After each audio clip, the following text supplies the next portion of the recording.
You take the blue pill. The story ends. You wake up in your bed and believe whatever you want. You take the red pill. You stay in Wonderland. And I show you how deep the rabbit hole goes. Sports science, strength and conditioning, high performance coaching. Welcome to the Decoding Excellence Show. Hey guys, it's Adam.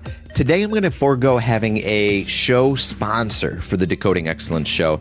And instead of, what I'm going to do is talk about my newsletter. Head over to adamringler.com/newsletter and drop your email into the little input box, and you'll receive what is otherwise the Birch Box of email newsletters. It's a collection of my weekly thoughts, my weekly musings of everything I'm finding fascinating. Check it out at adamringler.com/newsletter and sign up today. It'd mean a lot. Today on the show, I am excited to be joined with Dr. Ben Jones. Dr. Jones is a professor at Leeds Beckett University, and he is also the research and innovation manager at Rugby Football League. Dr. Ben Jones joins me to discuss all things academic research, how to ask better questions. I know for me, that is something that really resonated with me, and I took a bunch of notes on in my notebook. And we start to discuss what we can do better to help sort of bridge the gap between the laboratory and the sports field. This was a really exciting conversation for me because I think we need to do a better job as practitioners, as sports scientists, as coaches, really taking what the research says and trying to apply it in a way that best fits our environment, our context, our athletes that we work with. This was a fun conversation. Dr. Jones shares a lot about his background, why he got into academia, how he approached it through the vehicle of sport, and why he ultimately chose this sort of profession. We go through this and explore his background, his journey into high-performance sport. So grab a pen and paper, grab a notebook. You're going to want to write down some of the things that he talks about. I know I certainly did. So without further ado, here is my fun conversation with Dr. Ben Jones. Ben, welcome to the Decoding Excellence Show. How are you? I'm great, Adam. How are you? I'm doing really well. I know this has been what seems like months in the making as we've sort of gone back and forth, but I am absolutely stoked to finally get you on the show. This has been a show that I've been waiting for a number of weeks and months here. So I'm just thrilled that you could make it on, man. How are things with you? Yeah, no, thank you. It's a great pleasure to come and chat around the applied sports science world, and it's good. We're all good here. We're busy. We've got lots of applied research projects going on, some bigger projects, some smaller projects. We're in a great place at the moment, so it's exciting times. That's awesome, man. And again, the whole reason I wanted to have you on this show is because, number one, I find a lot of similarities between you and I've followed the work and what you've shared and just the mediums of your publications for quite a while now. And with that, there's a lot of things that just really resonated with me with the materials and the things that you've curated on your social feeds and elsewhere, that I just wanted to pick up the phone and have this conversation with you and sort of peek behind the veil and hopefully get to know you and to allow the audience to get to know you a little bit more intimately and personally, because you're phenomenal and I just want to share that. So I'd love for you, if you could for me, man, to just give me kind of give me or give the audience, give all of us just sort of an update of what you've been currently up to in the last couple months.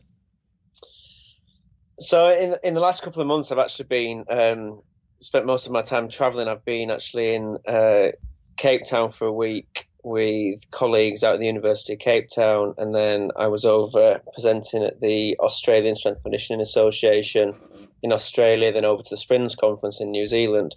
So, but that's not a normal month.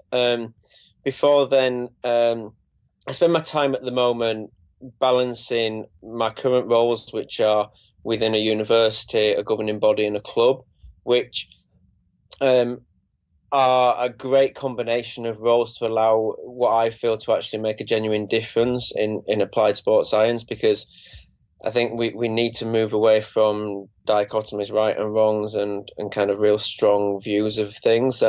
And for me, I'm in a really fortunate position that I can actually hopefully make an influence through that work. I think what's really fascinating, and this is sort of maybe in the United States, somewhat of the disconnect that I see so much, is that we have such tremendous, very clinical sports sci professionals that are doing tremendous work, quality work. And then we have the other side of the continuum, which might not be the farthest side of it, but on the other side is the actual practitioners. And sometimes there's this huge disconnect. And I think what is fascinating about the roles and the responsibilities that you share is that not only do you service and hold this position as, a professor and a researcher, I'd say innovator, but also you have this applied practitioner role from a head of an academy of science at Carnegie. So like you're surfing the entire continuum. And I got to imagine that has to be really not only enjoyable, but the most optimal way of sort of applying, taking the laboratory, translating that into a very applied setting. Yeah.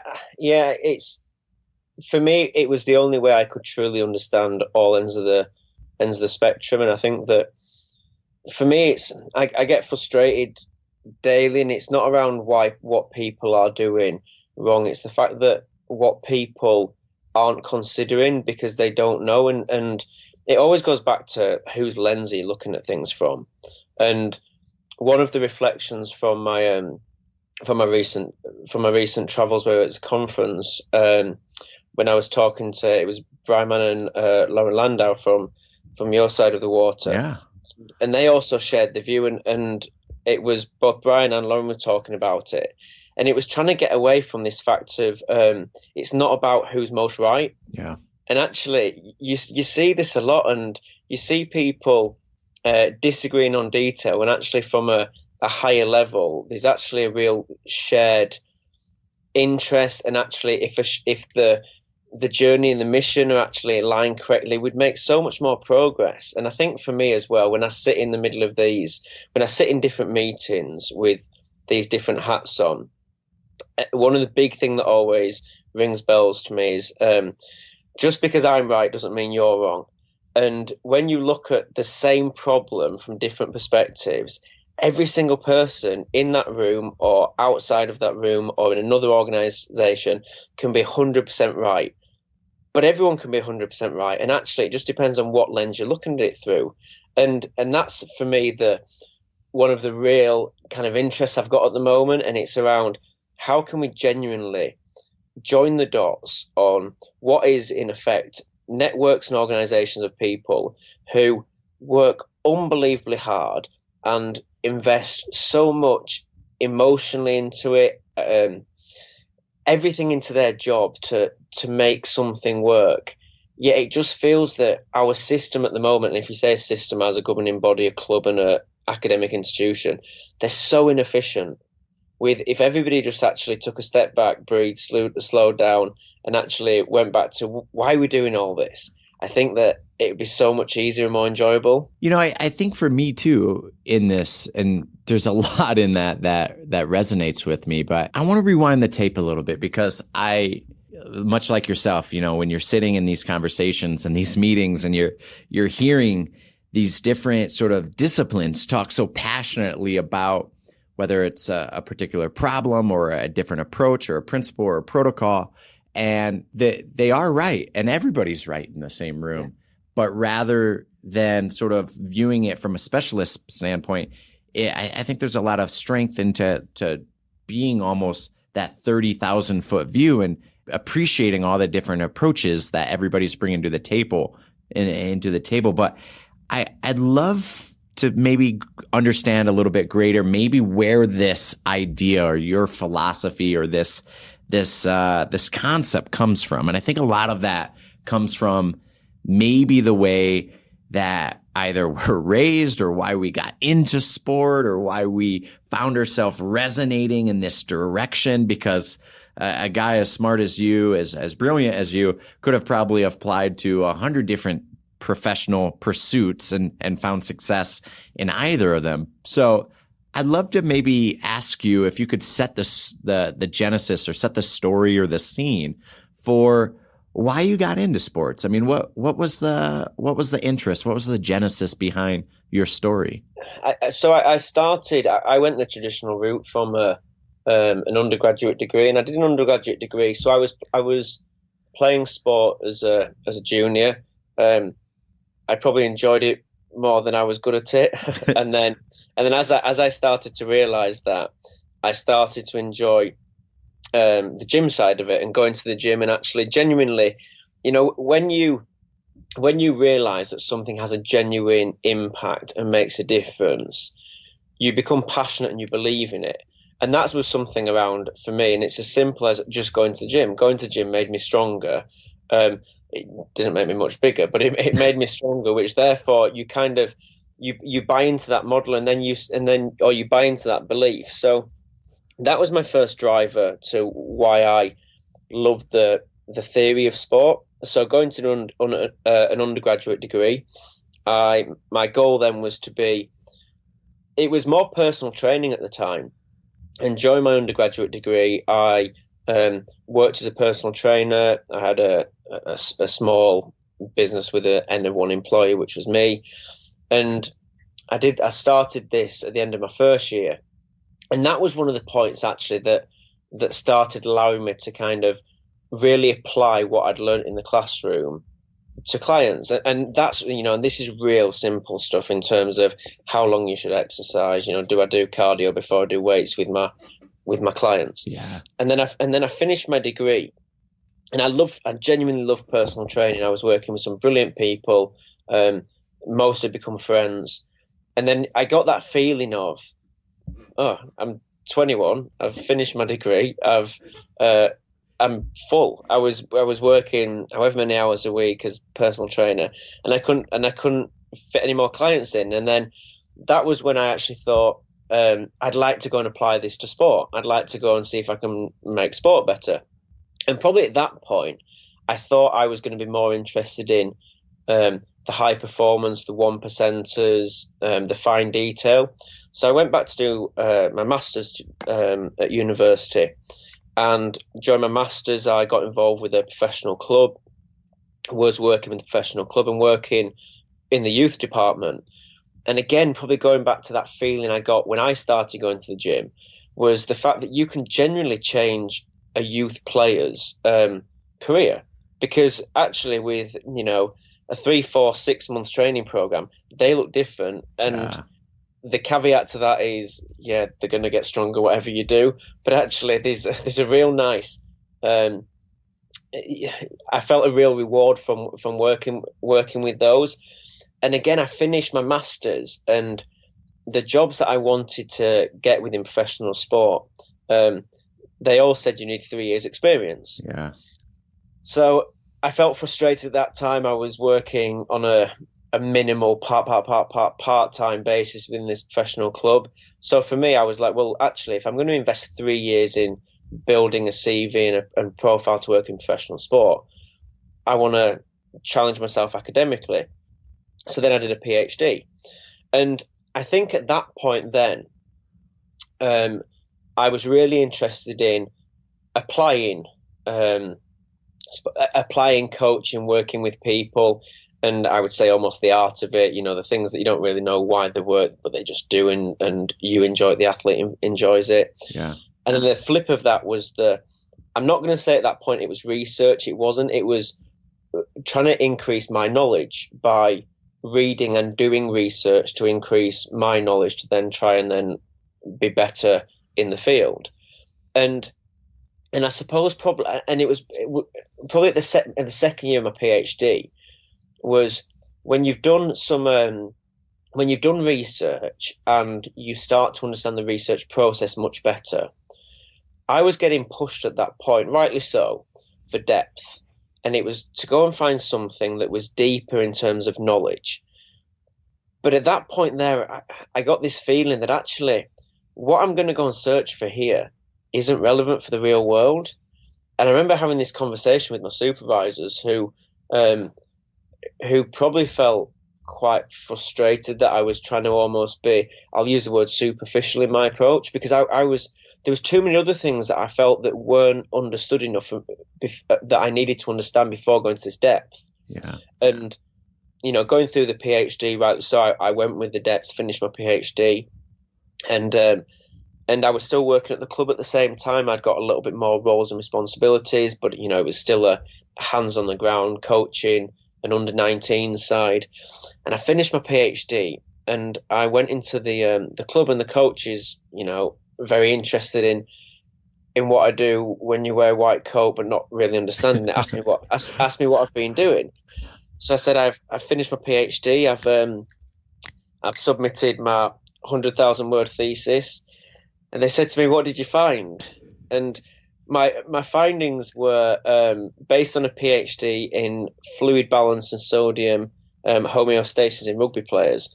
I found that rugby players should drink when they're thirsty. And at that moment, their look on the face and the feeling I got, which, again, going back to probably I've obviously, the examples I've used around my gym and the athlete's gym, I probably crave a pat on the back every now and again.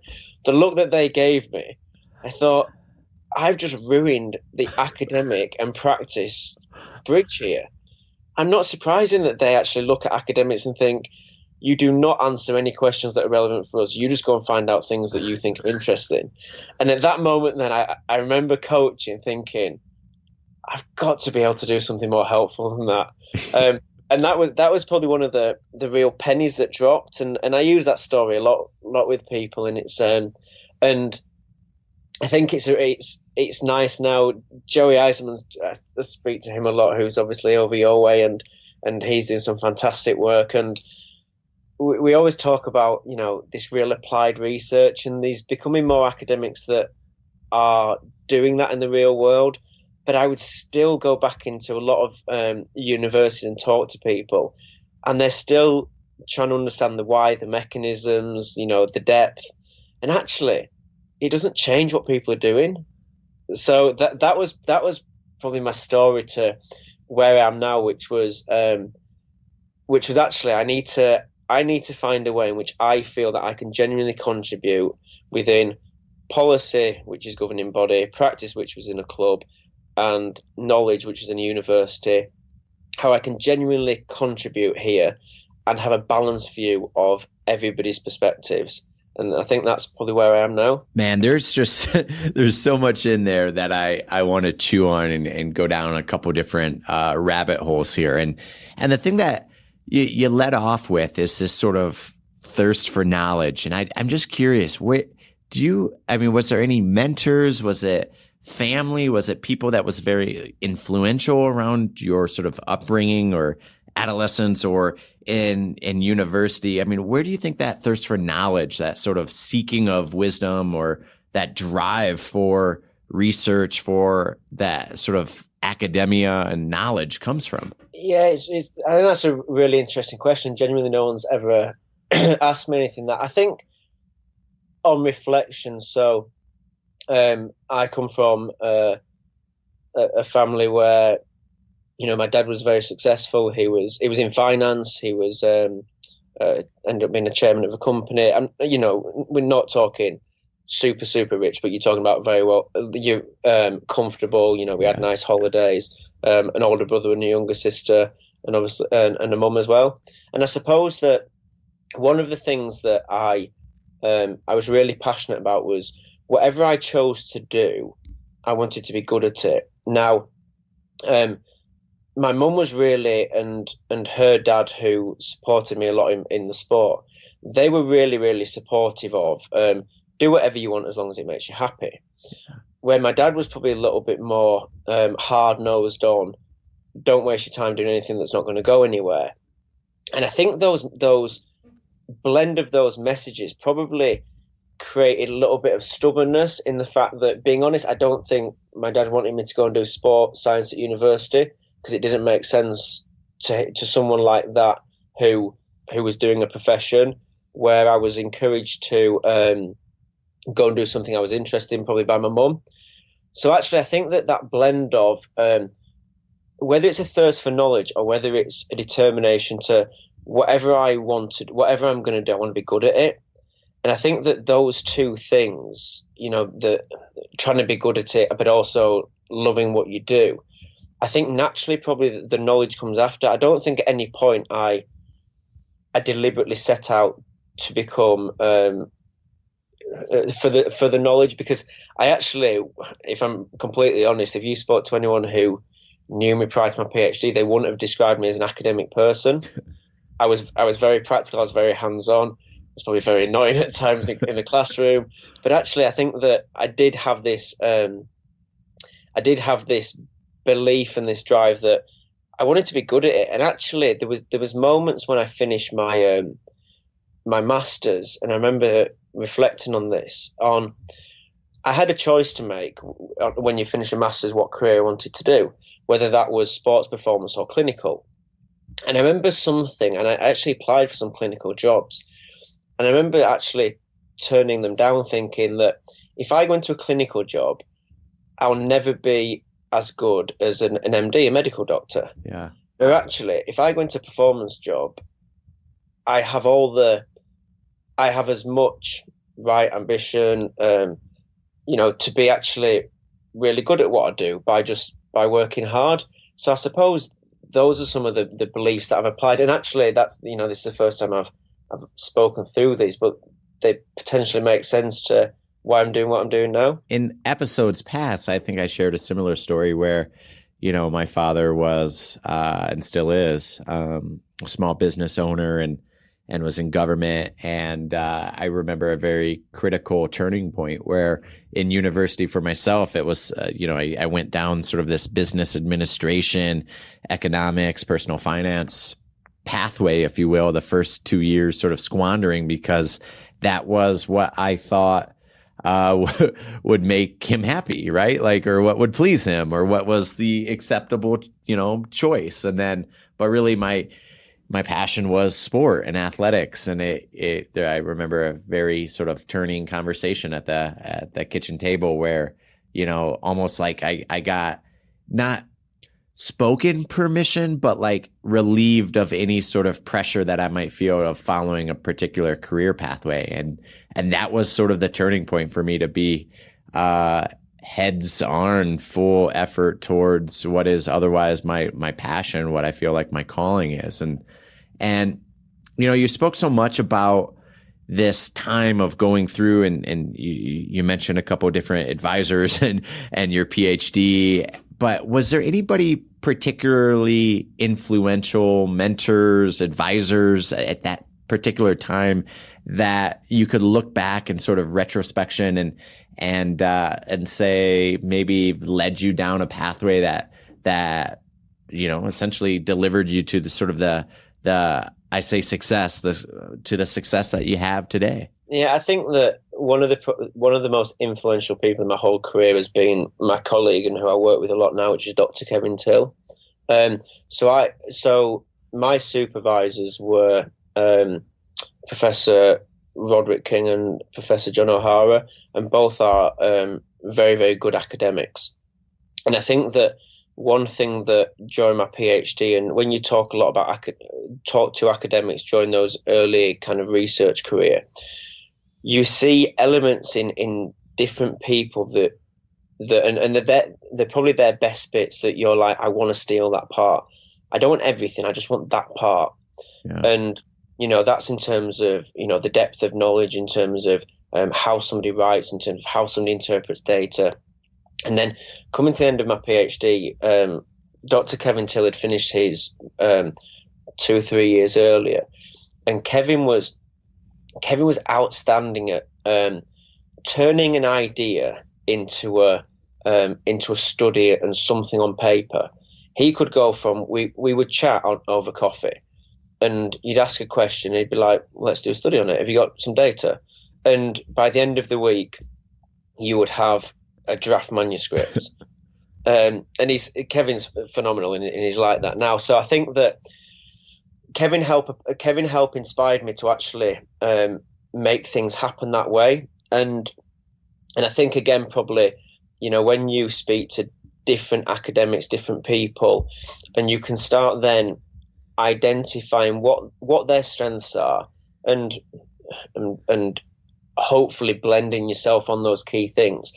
I think then that's probably again where I am now, which is I try and genuinely, every person I speak to, I try and learn something from, and I think that allows me then to almost collate other people's superpowers into something that's quite efficient. But yeah, definitely my supervisors were brilliant. But working with Kevin, and I still work with Kevin now. If you look at our publications, we supervise most students together and work together, and he's a good friend. And I think he probably gave me the confidence of making research real and actually turning it into something quite quickly, which was good. Yeah. Whether it's Kevin or maybe somebody else, or maybe just something that you've applied in your normal day, is there any particular pieces of advice that they shared with you, or he shared, or someone else shared, that either really resonated with you or shaped the way that you approach your work today? No, I don't think so. I genuinely don't. I don't remember anyone ever sitting me down and kind of pep talking me. I think it was more watching people and how they work. And I think that, working with Kevin, but then also the blend of that as well, that I try and spend time with as many different people as I can, and whatever their background and whatever work, whatever their roles, because I genuinely feel that everybody has something really special to contribute. And it became, and spending time with different coaches, some who were very successful, some who weren't. I found it interesting when the ones who I felt were doing things better in theory were less successful than those that were doing things that were worse in theory. And that again allowed me to probably start to collate this idea in my head around, it goes back to, just because I'm right doesn't mean you're wrong. And actually, it's not about who's most right. And that allowed me to almost create this real balanced view of, actually, no one really knows what they're doing. We're all navigating our way through it as we go along. And we are. And every day you kind of do something that allows you to learn something new. And actually the people who were at the forefront of these organizations, they're probably just braver than us below, that are actually still not brave enough to go and do something. So I think that spending a lot of time with really good academics, with really good coaches, with really good athletes. Athletes are so driven, they're unbelievably smart, some of them, that actually, athletes are really good for me because they ask what we would class as dumb questions. We do something, they turn around and they go, why are we doing that? And actually, there's times when you turn around and you go, yeah, I don't know, someone showed me and I've carried on doing it ever since. And that's for me, it's really refreshing to be able to say, I have no idea why we do that. And going back, and some of those are real basic things, I remember an athlete once, and the interesting thing within the UK, especially in rugby, is that a lot of rugby players, when they're post 18, they do sports science degrees. So they probably end up where their confidence in sports science probably overtakes their competence in the first couple of years. But that makes them really challenging. Yeah. Why are we doing that drop jump? Why are we doing a single leg or a double leg? Or why are you making me sit down for a jump? And it really challenges your basic principles and your philosophies to actually go back and make sure that you do understand why you're doing something, and you're not just doing it because it looks or feels right. I love the fact that when you were discussing just that sort of natural curve as a person goes through sort of their professional career, of those initial early years when confidence trumps their capability of performing the task. If there was somebody coming out of university and they are approaching, whether it's, they're an adjunct professor and they're just starting off, and granted that they probably have their own mentors, but like, what do you typically see? I mean, what piece of advice would you recommend for them? This smart, driven, motivated young sports scientist just starting out in the field. ready to embrace the real world, for all of the complexity that it presents away from the laboratory. What advice would you recommend for them? I think that the first thing for me is you've got to build relationships with people. Our industry is fantastic because we work in sports science, which is technically a science, but we work in an area which I disagree when people say it's a science. It's not. It's an art. Winning's an art. It's subjective. We don't know why some people do things at certain times. We can explain with science afterwards. But if you over science things, I think you turn coaches off. And I think the first thing that we've got to do is we've got to go listen, understand why people do what they do from experience, just because they may not understand the science, the mechanisms behind it, but let's just understand why they do what they do, and then look at where we can contribute. And actually, contribution could be through joining the dots on lots of superficial things, which could be, rest, recovery, nutrition, resistance training, or it could be on some depth, and the depth could be, if you change your resistance training program, the reps, the sets, the tempos, that could help the performance program. But the first thing has to be understand the environment and go and understand the person's view, their lens, and why they're doing what they're currently doing. Because I do find it really interesting, and I was that person. I went into the club and I watched, and I came home and probably overconfident, undercompetence, and thought, well, that doesn't make sense, that's wrong. And just because I didn't understand it, thought it was wrong.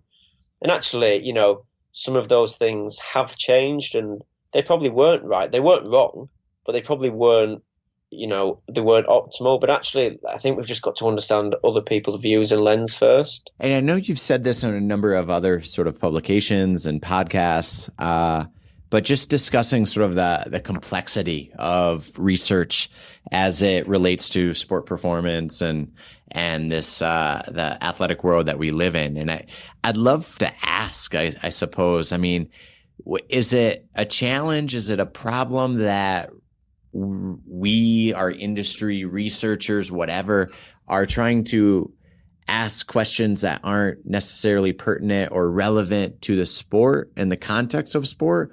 Or are we trying to ask a more complex question that is what is otherwise needed? Or is it some other multitude of problems or challenges? I'd love just to maybe have you expand on sort of your academic and your researcher side of how we can make this more applicable and how we can transfer what is otherwise the great research that in pockets people are doing to where it matters the most, which is the pitch or the playing field or wherever. So these probably from the highest level, I have some strong beliefs around and some strong views around this. I think that you're 100% right that the research question has to be relevant, and the research question has to be relevant from what somebody wants to know. And if somebody wants to know something, they will allow you to do it, and it will help them. And I think that coaches, organization, players, whoever you want to include in that practice continuum, they learn so much more through the research process than they do from the research findings. And it makes sense because they look at how we deal with data, how we standardize things, how we design questions. And that actually helps them make better informed decisions elsewhere. Because if we go back to the fundamental principles of research, and I'm talking about research in the broadest sense, not as an academic research now, it's one question, it's well controlled, and we design a study to actually have our dependent variables in which we can then make meaningful conclusions from that. Now, it makes no sense in our industry because, and I use a slide for our undergraduates that I teach and also when I've delivered at conferences. And if you ask somebody who's played sport, who's been involved in sport, who genuinely believes that sport is only won by psychology only psychology, or that it's only one by biomechanics, or only one because of physiology, or only one because of nutrition. And everyone will say no one, and they'll say it's a blend of all of them. So then you ask the question, why do we work in silos as disciplines in academic research?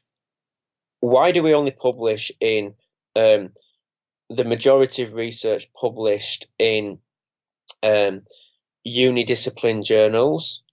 And actually, why is there so few multidisciplinary research projects going on? And the answer is because they're really hard to do. And if you do them, they lack depth. They have great breadth, but they lack depth. So then the next question is, why don't people just go for breadth and not depth? And the answer to that is that actually academics institutions are judged on their ability to contribute to knowledge. They're not.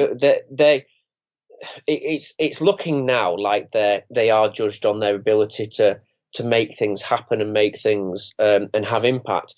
But fundamentally, it's not. It's knowledge. It's who can do the most complex paper with the most complex stats, with the most complex design, to actually find something out that we didn't know before. And I feel really passionate about this because, yes, for my academic job, I have to produce high quality scientific papers.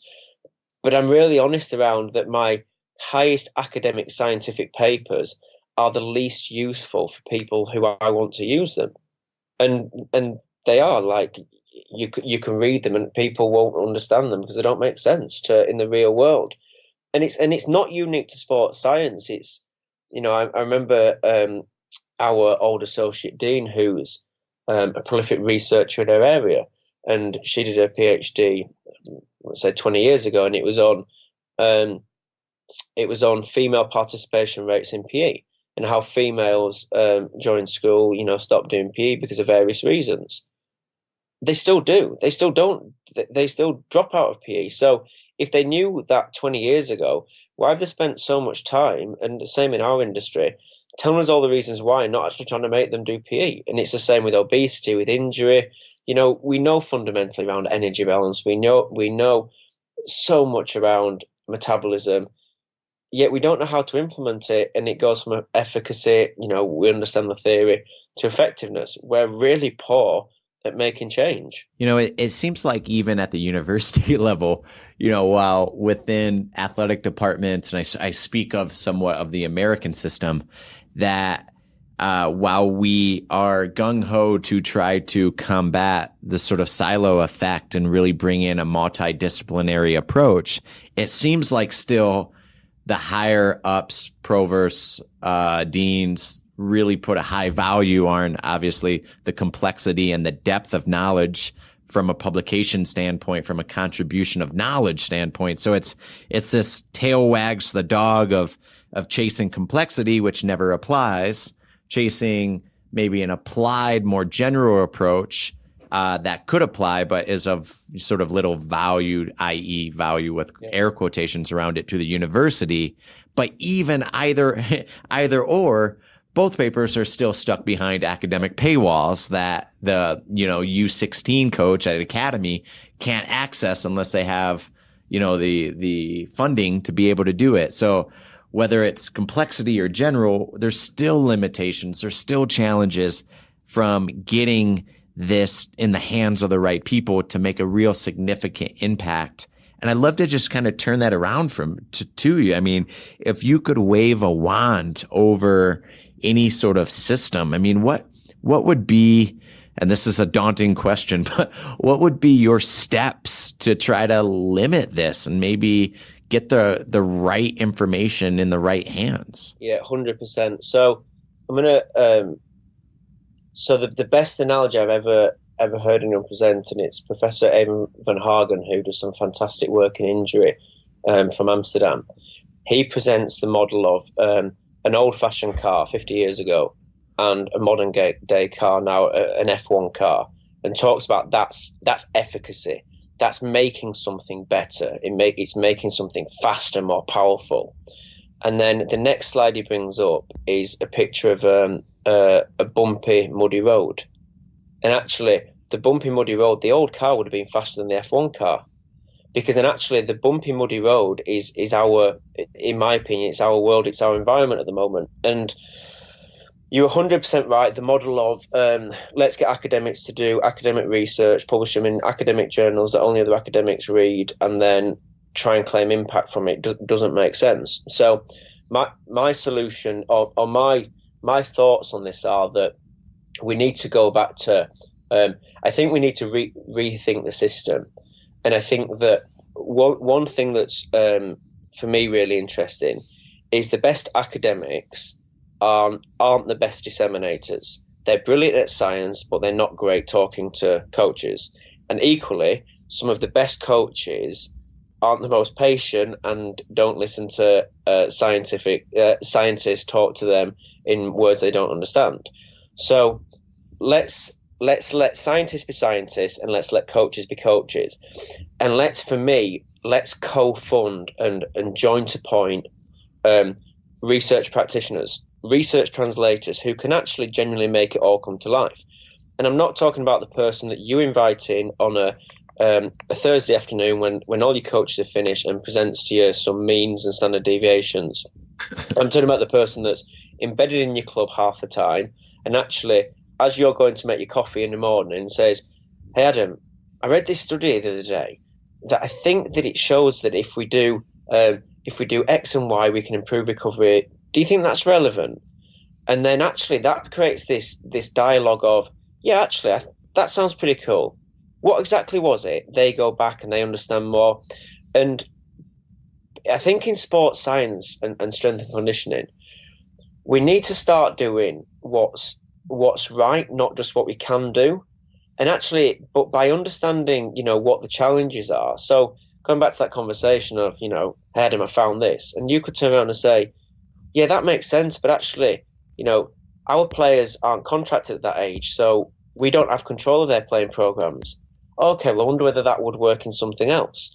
And that two-way dialogue with that person in the middle who is genuinely the research translator from both ways and acts as a filter, for me, just makes it such a phenomenal system, because I genuinely believe that you need really good scientists doing really good scientific work, publishing it in journals that other scientists can read and they can develop the knowledge. That makes complete sense. And that makes complete sense for the next generation of sports science graduates that come out, that they come out with a high level of knowledge. But let's make it quicker. Let's put somebody in the middle to actually help translate that. And it goes back to, it's not around, reading papers. It's around nudge behavior. It's around, the small conversations, the genuine, tell people what they need to know, what actually, what and what the paper shows. And I think if we do that, I think that people would be more open-minded. They'd be more open-minded to studies. They become more inquisitive. They'd allow research to happen. And that creates this, for me, this kind of fantastic holistic ecosystem where knowledge, science, research, they're all the same thing, because basically, going back to what we started talking about, why are we doing it? Well, I think we're doing it to make athletes better from a welfare, from a performance, from an injury, and make sport better.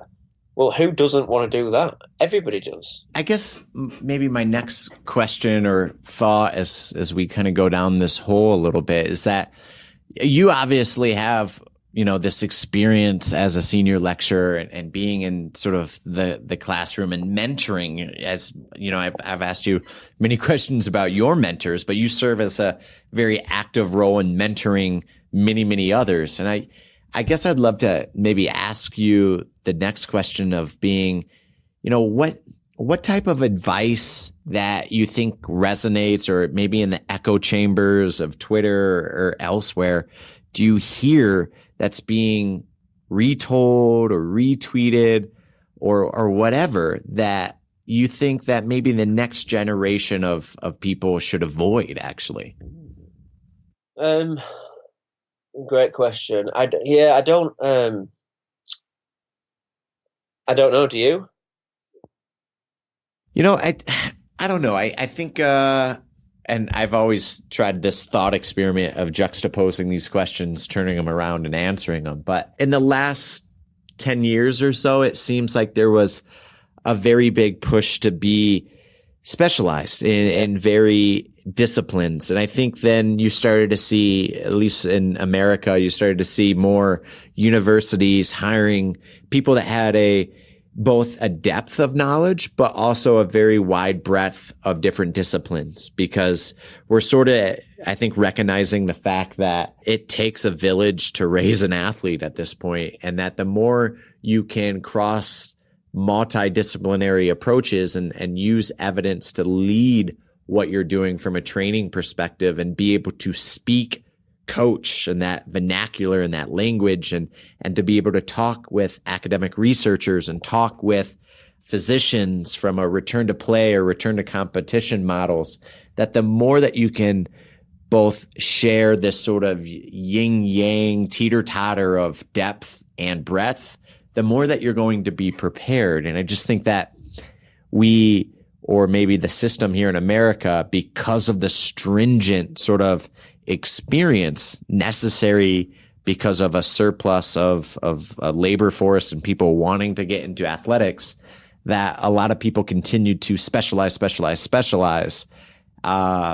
but oftentimes then get into a position where they're so specialized that it's, then it kind of comes to the same conversation I think we have when we're sitting around, sharing a pint with each other, and we're talking about, people 101 and people skills and talking and how to speak to different people and that relationships and how to form these things. And this is sort of the, I know it's cliche, but the art and science, well, we're so invested in the science aspect that we're losing our ability to communicate. And so maybe that's, at least on this given day, my response of how I would answer it. But, I just know that you have people knocking on your door that's, probably asking you for advice. And I just was like, I'm sure that there had to be something, that you hear that you're like, personally, I disagree with. Yeah, I'm still,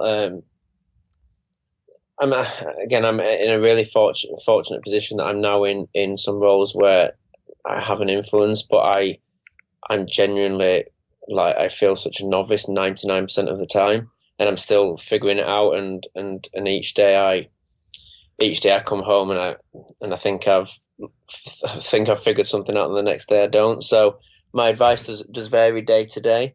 I think that I 100% agree with the kind of the generalists and the specialists, and I think that we're probably in a phase at the moment of actually the emergence of the generalist. And I think when there's and I'd actually probably class myself as this at the moment, and it's, I think people quite like the generalist because they don't overcomplicate some things. But I imagine then when people feel comfortable with generalists, they'll go back to wanting some more depth with the specialist. But I'm not sure whether, and I'm talking about the UK now, that, and we're going to go into politics now. Are you ready for this? It's almost that, there's an anti-expert approach sometimes, that an anti-expert, there's so many experts out there that just preach, and actually I think people at the moment they're not listening to the experts anymore, because the experts, what they're preaching is obvious, and yeah, it makes sense, but it goes back to the car analogy that I use. But actually, like, there's genuine reasons why that we're all not fit and healthy, that we're all not we're all not active, that we're all not in the right way, we're all not in jobs and wealthy. There's reasons like that are actually quite complex, and experts, sometimes the answers they provide aren't realistic. So I think the advice that I would have would be around, try and get as much experience and as many views as you can, and say yes to as much as you can. I'd probably say yes to too much, which is why the reality is that probably I won't be able to do these three roles forever. Because I then have no social life. But actually, that I feel at the moment, I feel like I learn so much from them that overspills into each one, that I can't say no to anything that comes from either one.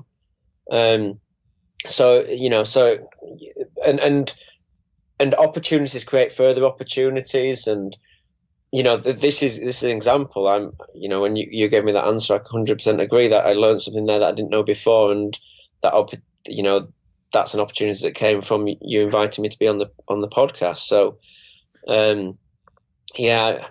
I don't know. I think I'm still trying to figure it out. There's something in that too that I think that resonates with me, and you said it, and I'm just going to go down this hole, is that for me, my philosophy has so much been about trying to say yes to so much, because I just look at it very much like your advice, right? Which is, just gain the experience from it. You're going to be better off from it. And I 100% agree with that. I think that, especially as, a person coming right out of university, you should say yes to any minuscule thing that is being offered to you. Whether it's, experience to do this, if you want to help out in this club, you want to work in this academy, it might be the smallest role. It's as you said, a part-time position here or there, that, you should embrace it, because opportunity begets more opportunity, and you just never know what's going to come of anything. And I think this is the hard part as I turn this question around on you, is that as you become more, I don't want to say proficient, but you've taken on more responsibility, and you're sharing this sort of three-headed monster of different roles and responsibilities and things that you have to do. What have you become better at saying no to? And how do you avoid the distractions or the invitations or just the things that come up that maybe pulls you away from doing what is otherwise your best quality of work within those three disciplines? Yeah, I'm really, I only try and engage in work now that I feel has a genuine impact and leaves a legacy on something, and that's probably taken me away from. So any research project, anything that actually creates a position for somebody, anything that actually allows somebody to move into a better position, anything that actually improves the running of a sport, the organisation of a club. Like that for me leaves a legacy, because if I wasn't there tomorrow, then it's better than when I started. It's probably taken me away from more things like fitness testing of athletes, in terms of coaching of athletes, and writing programs, that type of work. I work with genuinely the best team ever. Every single person within our team, whether they're a real hands on the ground S&C coach, or they're a real hardcore scientist, or anywhere within that continuum. I think that everybody within the team naturally, organically adopts a real influential role, whether that's our social secretary organising our Christmas do on Saturday, or which keeps everyone's spirits high, and actually that's going to get everyone through this week, or the people who are the good at stats. And I think that without us ever sitting down and saying, these are all your roles, don't cross your swimming lanes into others, people have found their strengths. So it actually allows people to be really efficient, and that allows me to be efficient. So, if there's a testing session, if there's a session with that group of athletes that need covering, I know that the guys will ask me, but only when it's the last resort and actually they've exhausted all the other coaches, and then I'll do it. Where probably 2 years ago, 3 years ago, I would have probably wanted to know every problem when its head first popped up, which was, an S&C coach has got to go and do something somewhere, therefore can't make a session. And at that point, I'd be like, right, I'll do it. Where now, the team help look after that, and then, like I said, if it can't be fixed, then they'll come and knock on my door, and then I can help. Yeah, that's so great. It kind of reminded me, you spoke about sort of the genesis of why you got into athletics and sort of your background and your own sort of personal journey. And what really resonated, not only in that response, but just your last response, in that when you're personal training, you have essentially 24 potential hours in a day. And if you're scheduling for an hour, you have potentially 24 lives that you can impact and change.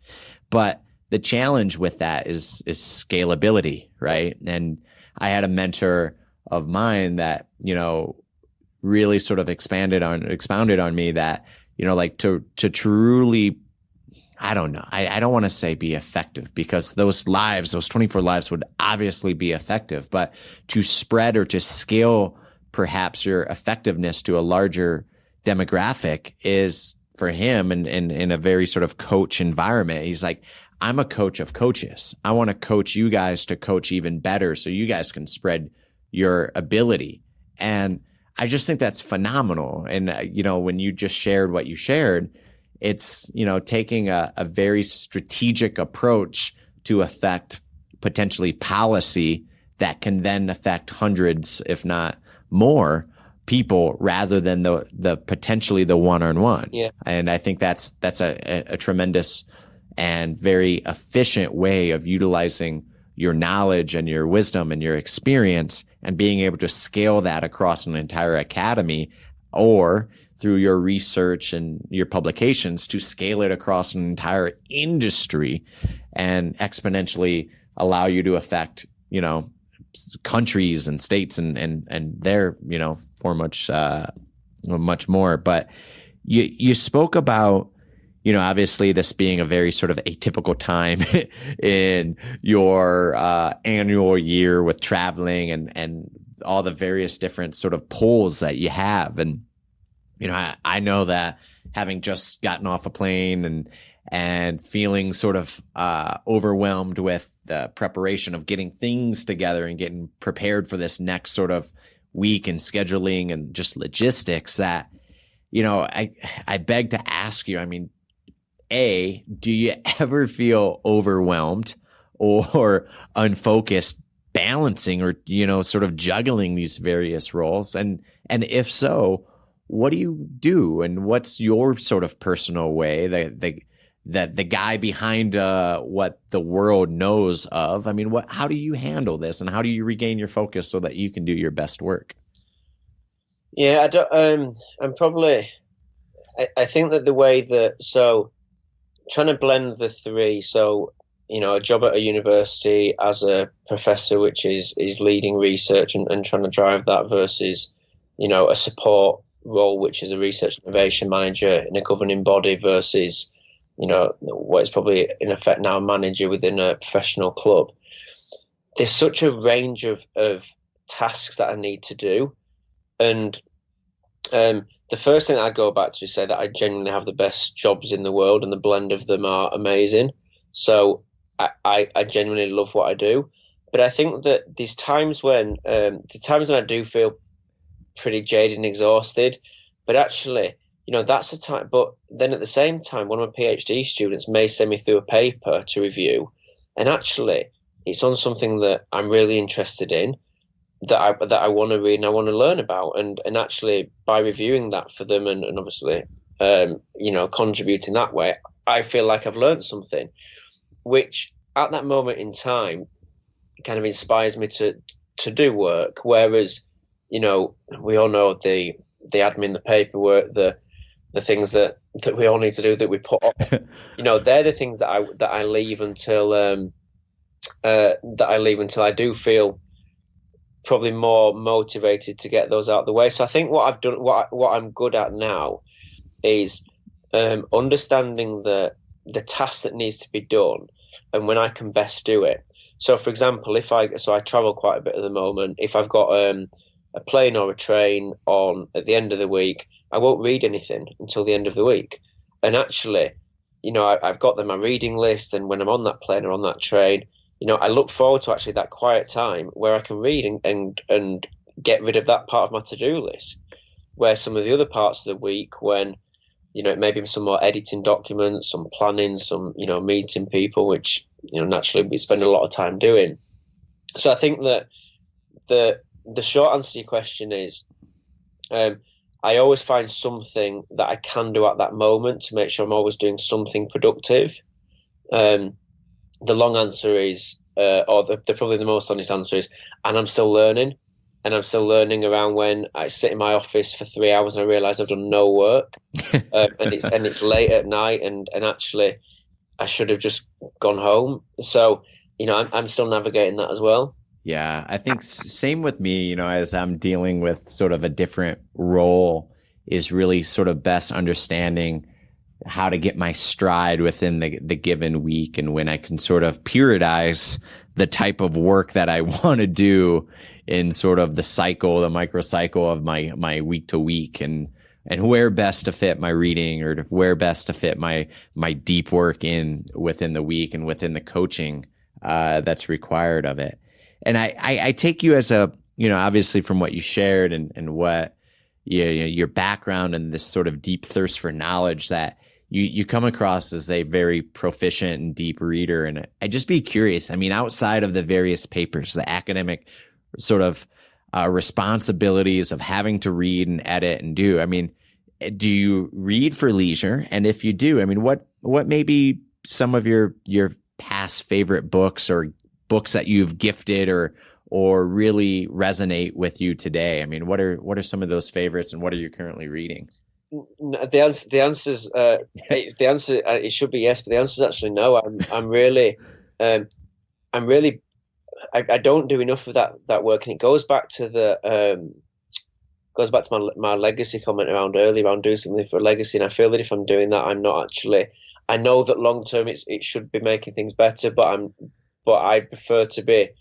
I have that many papers from co-authors and collaborators that I need to be working on, or when I get ideas. The only the two books that I read recently that I loved, one was Start With Why, the Simon Sinek book, which again it's phenomenal. Yeah, it's a great book, and we've worked on a research paper that goes back to asking the right research question. Actually, we start with why we're doing it in the first place. So hopefully that's going to be submitted for review soon. And then the other book which I would recommend is The End of Average, which is it's a nice, thought-provoking, challenging our conceptions around our conceptions around things. But there's always times, so I supervise a lot of PhD students when a thesis will come in, and there'll be some drafts to read. So being honest, I do struggle at times reading anything that's not work related. Even when on holiday, my holidays are. I'm really happy to go and sit on a holiday and be on a beach and read someone's thesis, because I enjoy reading it, and it's different. But I probably spend less time reading other things than I should. Yeah, I think when you talk about leaving a legacy, that is something that resonates with me, because on a given day, it sort of fluctuates, but the internal battle, the strife that I have is consuming versus creating. And a lot of the times, there's this battle while I'm consuming something. I wrestle with the idea of maybe I should be creating instead, and really trying to help rather than, selfishly reading. And I go back and forth, and, you ask me tomorrow and I might be somewhere different. So that's something I'm continuing to struggle with, but it definitely resonates when you say that I could see exactly the vantage point, the perspective that you're sharing. Well, hey, I want to be respectful of your time, and I know this is sort of a wide-ranging show, but the whole idea of this is to really ask questions, to be able to get to know you, and to really share maybe some of the commonalities and the similarities that we all have in a profession, and to draw out maybe some of the nuances and the personalities and the things that people might not know about you. And I really, really respect you, and I wanted to thank you for coming on the show. If somebody had a question and they're maybe wanted to formulate better questions, and they're going through the academic system and they're researching and they're just about ready to do it, and they just needed that last little push of, should I pursue this? Should I go down a different route? I mean, is there a best way for the audience to reach out to you and ask you a question? Is there a preferred medium for them to contact you?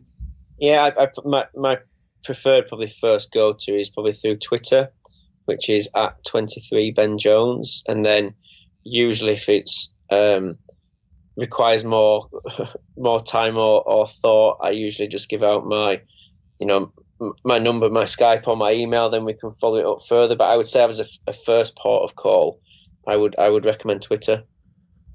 Absolutely. Okay. And I'll make sure to include your Twitter handle in the show notes so that if somebody has the drive to reach out, that they have the ability to. But I would also recommend, if you're not following you already, then shame on you, because you are a great curator and a great not only researcher and lecturer and coach, but you do a really great service for the industry and for all of us, whether you're, overseas or wherever you're at. I think quality information is quality, and it is through social media and some of these other mediums that we can help transfer what is otherwise being done at one academy, at one club, and have an even greater influence to the world of sport. So, Ben, I can't thank you enough for coming on the Decoding Excellence Show. I appreciate your time, and I look forward to chatting with you here again soon.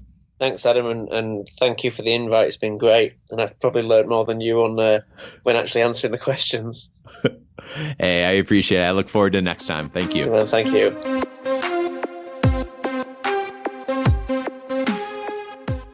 I want to thank my good friend, Dr. Ben Jones, for coming on the Decoding Excellence Show and sharing his wisdom and his experience and the lessons that he has learned over the course of his career, building through sport, through academia, from holding a variety of different high-performance positions, including his academic position as a professor at Leeds Beckett University and also as a research and innovation manager at Rugby Football League.